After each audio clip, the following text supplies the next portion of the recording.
hezká přihrávka, Paul Pogba. Stefan Lichtsteiner. Stále Lichtsteiner, další střela na bránu a máme tady první branku v 6. minutě, kterou dává Alvaro Morata. No tak branka nám padla velice rychle a do vedení jde Juventus, takže Juventus zatím naplňuje roli favorita. A tito fanoušci, kteří se přijeli podívat a vzbudit Juventus, tak mohou být zatím maximálně spokojení. 20. zápas pro Moratu a teprve druhá branka, ale v tomto ročníku Morata nastupuje převážně jako střídající hráč. No a Stefan Lichtsteiner to udělal fantasticky. Alvaro Morata byl na hraně offsideu, ale hlavní rozhodčí stejně tak jako pomezní to tak neposoudili a Juventus se tedy ujímá vedení.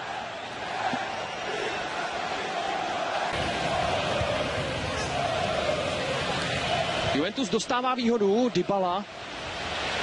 Zpátky na Moratu, je tady opět Dybala, tohle vypadá na šanci, Sami Khedira, ještě centr před bránu a Alvaro Morata dává svoji druhou branku v tomhle zápase. Zase krásně sehrané ze strany Juventusu. A ve 40. minutě Morata dává svoji druhou branku v tomto zápasu. Budeme-li počítat i ten dnešní, Morata dává 4. branku, protože už jsem mluvil o tom, že Juventus porazil Inter Milan 3-0. V tom zápase dával Morata 2 branky, jednou se trefil Dybala. No a Morata dneska dává další 2 branky a to ještě má před sebou minimálně celý druhý poločas. Tohle bylo ale fantasticky sehrané. Dybala přihrál na Khediru, ten dával ještě pod sebe.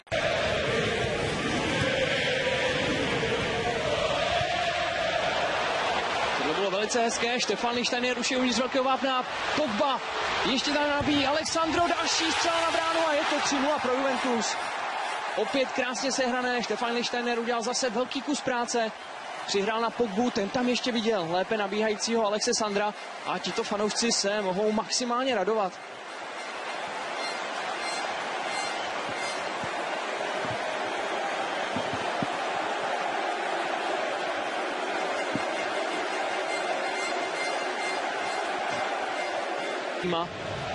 Který přišel před touto sezónou jako volný hráč z Udinese.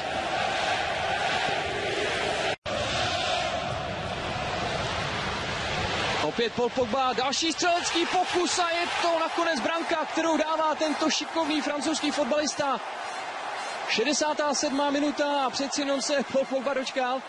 Náležitě si to užívá, oslavuje. Pro něho je to, jak jsem říkal, 25. branka dresu Juventusu, no a v tomhle ročníku se trefuje po 5.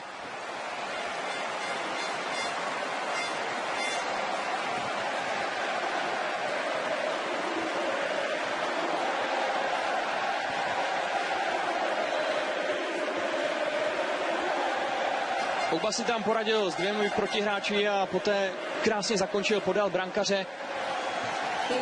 A Albano Vicari jenom